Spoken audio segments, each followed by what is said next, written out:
بسم اللہ الرحمن الرحیم۔ السلام علیکم ورحمۃ اللہ وبرکاتہ۔ ہم بات کر رہے تھے غزوہ احد۔ دوستو، اس غزوے میں اکثر خاتونان اسلام نے بھی شرکت کی۔ حضرت عائشہ اور حضرت ام سلیم جو حضرت انس رضی اللہ تعالیٰ عنہ کی ماں تھی، وہ زخمیوں کو پانی پلاتی تھی۔ صحیح بخاری میں حضرت انس سے منقول ہے کہ میں نے حضرت عائشہ اور ام سلیم کو دیکھا کہ پائنچے چڑھائے ہوئے ہیں، مشک بھر بھر کر لاتی تھی اور زخمیوں کو پانی پلاتی تھی۔ مشک خالی ہو جاتا تو جا کر پھر بھر لاتی تھی۔ ایک اور روایت میں ہے کہ حضرت ام سلیت نے بھی، جو حضرت ابو سعید خدری کی ماں تھی، یہی خدمت انجام دی۔ اس وقت جبکہ کافروں نے عام حملہ کر دیا تھا اور آپ کے ساتھ صرف چند جانثار رہ گئے تھے، حضرت ام عمارہ حضور صلی اللہ علیہ وآلہ وسلم کے پاس پہنچ گئی اور سینہ سپر ہو گئی۔ کفار جب آپ صلی اللہ علیہ وآلہ وسلم پر بڑھتے تھے تو تیر اور تلوار سے روکتی تھی۔ ابن کمیہ جب دوڑتا ہوا حضور صلی اللہ علیہ وسلم کے پاس پہنچ گیا تو حضرت ام عمارہ نے بڑھ کر روکا، چنانچہ کندھے پر زخم آیا، وار پڑ گیا۔ انہوں نے بھی تلوار ماری، لیکن وہ دوہری زرہ پہنے ہوئے تھے، اس لیے کارگر نہ ہوئی۔ حضرت صفیہ جو کہ حضرت حمزہ کی بہن، شکست کی خبر سن کر مدینہ سے نکلے۔ حضور صلی اللہ علیہ وآلہ وسلم نے ان کے صاحبزادے حضرت زبیر کو بلا کر ارشاد کیا کہ حمزہ کی لاش نہ دیکھنے پائے۔ حضرت زبیر نے حضور صلی اللہ علیہ وآلہ وسلم کا پیغام سنایا، بولی کہ میں اپنے بھائی کا ماجرا سن چکی ہوں، لیکن خدا کی راہ میں کوئی بڑی قربانی نہیں۔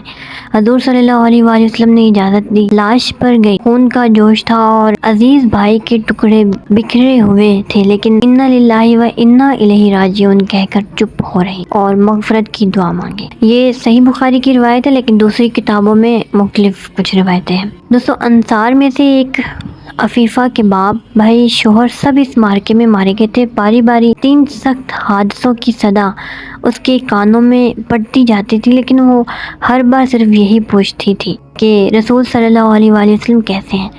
لوگوں نے کہا بخیر ہیں۔ اس نے پاس آ کر چہرہ مبارک دیکھا اور بے اختیار پکار اٹھی، تیرے ہوتے ہوئے سب مصیبتیں ہیج ہیں، میں بھی اور باپ بھی، شوہر بھی، بردار بھی فدا، اے شہ دین، تیرے ہوتے ہوئے کیا چیز ہے۔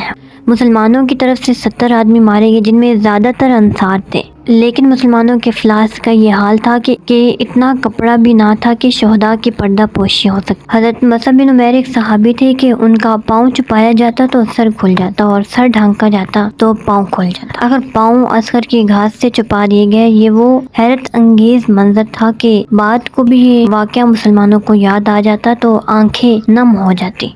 شہداء بے غسل اسی طرح خون میں لتھڑے ہوئے 2 ملا کر ایک قبر میں دفن کیے۔ جس کو قرآن زیادہ یاد ہوتا اس کو مقدم کیا جاتا۔ ان شہداء پر نماز جنازہ بھی اس وقت نہیں پڑھی گئی، 8 برس کے بعد، وفات سے 1-2 برس پہلے۔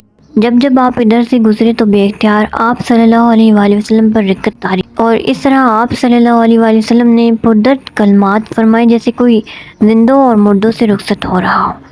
اور اس کے بعد آپ صلی اللہ علیہ وآلہ وسلم نے خطبہ دیا کہ مسلمانوں، تم سے یہ خوف نہیں کہ پھر مشرک بن جاؤ گے، لیکن یہ ڈر ہے کہ دنیا میں نہ پھنس جاؤ۔ دونوں فوجیں جب میدان سے الگ ہوئی تو مسلمان زخم سے چور تھے، تاہم یہ خیال کر کے ابو سفیان مسلمانوں کو مغلوب سمجھ کر دوبارہ حملہ آور نہ ہو، آپ صلی اللہ علیہ وآلہ وسلم نے مسلمانوں کی طرف روئے خطاب کر کے فرمایا کہ کون ان کا تعاقب کرے گا۔ فوراً 70 آدمیوں کی ایک جماعت اس مہم کے لیے تیار ہوگی، جن میں حضرت ابوبکر اور حضرت زبیر بھی داخل تھے۔ ابو سفیان احد سے روانہ ہو کر جب مقام روحہ پہنچا، یہاں خیال آیا کہ کام ناتمام رہ گیا۔ حضور صلی اللہ علیہ وسلم کو پہلے ہی سے گمان تھا۔ دوسرے ہی دن آپ صلی اللہ علیہ وسلم نے اعلان کر دیا کہ کوئی واپس نہ جائے، چنانچہ حمرہ اسد تک، جو مدینہ سے 8 میل دور ہے، تشریف لے گئے۔ قبیلہ خزاع اس وقت تک ایمان نہیں لایا، لیکن در پردہ اسلام کی طرف تھا۔ اس کا رئیس محمد خزاع شکست کی خبر سن کر حضور صلی اللہ علیہ وآلہ وسلم کی خدمت میں حاضر ہوا اور واپس جا کر ابو سفیان سے ملا۔ ابو سفیان نے اپنا ارادہ ظاہر کیا۔ محمد نے کہا، میں دیکھتا آتا ہوں محمد صلی اللہ علیہ وآلہ وسلم سر و سامان سے آ رہے ہیں کہ ان کا مقابلہ ناممکن ہے۔ غرض ابو سفیان واپس۔ یہی واقعہ ہے جس کو مورخین نے تکثیر غزوات کے شوق میں ایک نیا غزوہ بنا لیا ہے اور حمرہ الاسد کا ایک نیا عنوان قائم کیا ہے۔ حضور صلی اللہ علیہ وآلہ وسلم مدینہ میں تشریف لائے تو تمام مدینہ ماتم کدا تھا۔ آپ صلی اللہ علیہ وآلہ وسلم جس طرف سے گزرتے تھے، گھروں سے ماتم کی آوازیں آتی تھی۔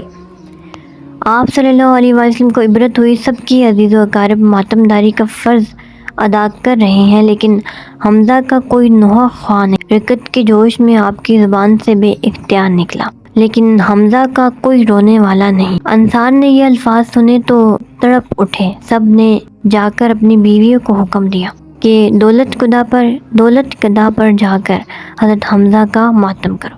حضور صلی اللہ علیہ وآلہ وسلم نے دیکھا تو دروازے پر پردہ نشینان انصار کی بھیڑ تھی اور حضرت حمزہ کا ماتم بلند تھا۔ ان کے حق میں دعائے خیر کی اور فرمایا، تمہاری ہمدردی کا شکر گزار ہوں، لیکن مردوں پر نوحہ کرنا جائز نہیں۔ عرب میں دستور تھا کہ مردوں پر عورتیں زور زور سے نوحہ اور بین کرتی تھیں، کپڑے پھاڑ لیتی تھی، گال نوچتی، گالوں پر تھپڑ مارتی تھی اور چیختی چلاتی تھی۔ یہ رسمیں اسی دن سے بند کر دی گئی اور فرمایا گیا کہ آج سے کسی مردے پر نوحہ نہ کیا جائے۔ یہ بھی بات کو ارشاد ہوا کہ اس طرح ماتم کرنا مسلمان کی شان نہیں۔ قرآن مجید میں سورہ آل عمران میں غزوہ احد کا تفصیل سے ذکر موجود ہے۔ تو دوستو، اسی سال 3 ہجری میں حضرت امام حسن رضی اللہ عنہ کی ولادت ہوئی۔ رمضان کی 15ویں تاریخ تھی۔ اسی سال حضور صلی اللہ علیہ وآلہ وسلم نے حضرت حفصہ سے، جو حضرت عمر کی صاحبزادی تھی اور غزوہ بدر کے زمانے میں بیوہ ہو گئی تھی، ان سے نکاح کیا۔ اسی سال حضرت عثمان نے حضور صلی اللہ علیہ وآلہ وسلم کی صاحبزادی حضرت ام کلثوم سے شادی کی۔ وراثت کا قانون بھی اسی سال نازل ہوا۔ اب تک وراثت میں ذوی الارحام کا کوئی حصہ نہ تھا، ان کے حقوق کی بھی تفصیل کی گئی۔ مشرکہ کا نکاح مسلمان سے اب تک جائز تھا، اس کی بھی تحریم نازل ہوئی۔ تو گائز، آج کی ویڈیو کے متعلق اپنی رائے کا اظہار کمنٹ باکس میں ضرور دیجیے گا، اور انشاءاللہ ایک نئے ٹاپک کے ساتھ پھر ملتے ہیں۔ اور جو چینل پر نیو آئے ہیں وہ چینل کو ضرور سبسکرائب کریں اور مجھے سپورٹ کرتے رہیں۔ تھینک یو سو مچ۔ اللہ حافظ۔